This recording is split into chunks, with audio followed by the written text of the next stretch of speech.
Balik klase na ang mga bata. Nasa 27 milyon na mga estudyanteng pumasok para sa school year 2025-2026 ayon sa Department of Education. At gaya ng dati, nariyan pa rin ang mga problema ang kinakaharap ng education sector sa bansa.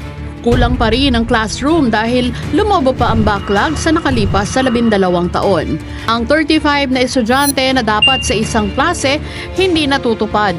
Bukod sa classrooms, kulang din ang mga teachers. Noong 2024, nasa 86,000 ang teacher shortage pero 16,000 teachers lang ang target na i-hire ng DepEd hanggang Setyembre. Hindi pa pinag-uusapan ang kakapusan sa teaching at learning materials. Sa ilalim ng 1987 Constitution, minamanduhan ng gobyerno na iprioridad sa pagbibigay ng pinakamataas na budget ang edukasyon at tiyakin na matutumbasan ng kaukulang kabayaran ang mga guro. Pero sa 2025 national budget, halos kapantay ng DepEd ang budget ng Department of Public Works and Highways. Pero umabot man sa 1 trilyon ang budget ng DepEd ngayong taon, kulang pa rin dahil tinapyas ng Kamara ang 10 bilyong pisong pondo para sa computerization program nito. Sa harap ng mga problema sa pondo, classrooms at faculty, harap din sa hamon ang kalidad ng mga mag-aaral. Sa ulat ng Philippine Statistics Authority, nasa 5.58 million junior high school graduates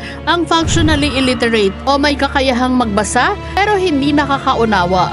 Kulelat din ang mga estudyanteng Pinoy sa mathematics, science at reading. Para lunasan ito, sumabay ang Pilipinas sa K-12 program na sinusunod sa buong mundo. Pero 13 taon matapos ipatubad ang programa, bigo ang layunin nitong maihanda ang mga senior high school na sumabak sa trabaho. Sabi nga ni Dr. Jose Rizal, ang kabataan ang pag-asa ng bayan.